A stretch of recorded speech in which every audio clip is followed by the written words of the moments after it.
আসসালামু আলাইকুম। রীতিমতো বিব্রতকর অবস্থায় পড়েছেন ভারতের প্রধানমন্ত্রী নরেন্দ্র মোদী সুইডেন সফরে গিয়ে। বাট আপনারা জানেন যে ভারতের প্রধানমন্ত্রী নরেন্দ্র মোদী বর্তমানে সুইডেন সফররত, অর্থাৎ গতকালকে উনি ফিনল্যান্ডের ইয়াস্তারে। প্রধানমন্ত্রী আজকে আপনার সুইডেনের প্রধানমন্ত্রীর সাথে দেখা করেছেন এবং একটা প্রেস কনফারেন্সে তারা জয়েন্ট স্টেটমেন্ট দিয়েছেন। সেখানে he left the stage without taking a single question from the journalist. এর মধ্যে তারপরেও কয়েকটা বিষয়ে একজন সুইডেনের একজন সাংবাদিক, উনার নাম হচ্ছে আপনার হেলিলিং, she went viral, উনি ভাইরাল হয়ে গেছেন ইতিমধ্যেই নরেন্দ্র মোদীকে কোয়েশ্চন করতে না চাওয়ার পরেও কোয়েশ্চন নেওয়ার জন্য এবং ভারতীয় কর্তৃপক্ষকে একদম তুলুদুলু করে দেওয়ার জন্য ভারতের হিউম্যান রাইটস, মাইনরিটি টর্চার এবং আপনার এই প্রেস ফ্রিডমের যে শোচনীয় অবস্থা সেগুলা নিয়ে এবং নরেন্দ্র মোদী রীতিমতো মানে বিধ্বস্ত অবস্থায় স্টেজ মানে সেরে আপনার চলে গেছেন। কেননা এই কোয়েশ্চন গুলার মানে উত্তর ভারতের প্রধানমন্ত্রী নরেন্দ্র মোদীর কাছে নেই। কেন নেই? কেননা এই প্রত্যেকটা ঘটনার মানে আপনার এভিডেন্স সহকারে যে রেকর্ডটা, সেটা আন্তর্জাতিক বিভিন্ন সংস্থা, গণমাধ্যম, পার্টিকুলারলি ইউএস স্টেট ডিপার্টমেন্টের কাছে এবং পেন্টাগনে রক্ষিত আছে। সুতরাং এবং চাইলেই এখানে অগ্রাহ্য করার কোনো সুযোগই নেই। এজন্যই উনি বিব্রত এবং বিধ্বস্ত অবস্থায় সেরেছেন এই কোয়েশ্চন গুলা। এর মধ্যে আমি আপনার এই সেই সাংবাদিকের একটা লাস্ট কোয়েশ্চন, একটা কোয়েশ্চন করেছিলেন ভারতের মানে MEA চিফ যিনি সেক্রেটারি, উনাকে করেছিলেন যে why should countries trust India.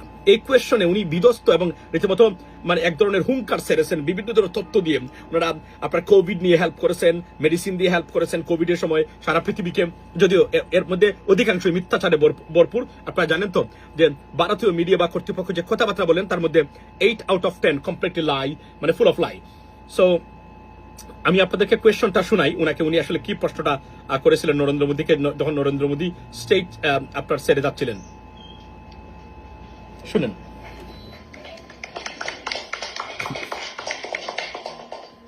Prime Minister Modi, why don't you take some questions from the freest press in the world? এবং উনি যখন চলে যাচ্ছেন, কারণ freest press in the world, do you know এর কোয়েশ্চন অর্থ কি? অর্থ হলো পৃথিবীতে মানে সবচেয়ে মুক্ত বা মানে স্বাধীনতা, সরি মানে আপনার এই প্রেস, এই যে স্বাধীন প্রেস, এই স্বাধীন প্রেস থেকে কোয়েশ্চন আপনি নিচ্ছেন না কেন? এর মানে হলো আপনার দেশের যে কোয়েশ্চন মানে প্রেস সেটা স্বাধীন না, এটাই হলো মানে এখানে অর্থ। অর্থাৎ রীতিমতো নাকানি চলে। এবং প্রত্যেকটা জায়গায় নরেন্দ্র মোদী যখনই যাবেন এই পরিস্থিতি আগামীতে সৃষ্টি হবে প্রত্যেকটা জায়গাতে, ladies and gentleman, that's what it is. এবং বাংলাদেশে মাইনরিটি নির্যাতন নিয়ে তারা, অথচ বাংলাদেশ মাইনরিটির মানে যদি হারমোনিয়াসলি উই ক্যান লিভ, যদি তারা ইন্টারফেয়ার না করে, বাংলাদেশ মানে আপনার অসাম্প্রদায়িক রাষ্ট্রের একটা দৃষ্টান্ত হতে পারে পৃথিবীতে।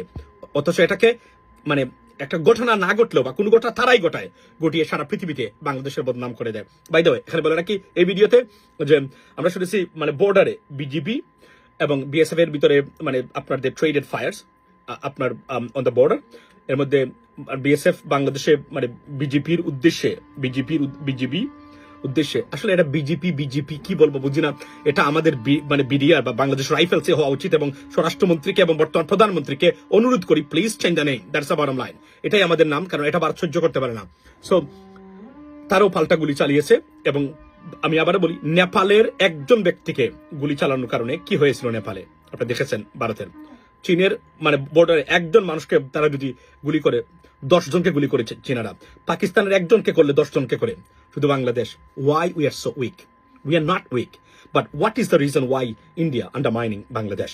There is a reason why, because political establishment and politicians are weaker than we can even imagine. Ladies and gentlemen, wake up Bangladeshi and protect your country. That's what it is. Assalamu alaikum.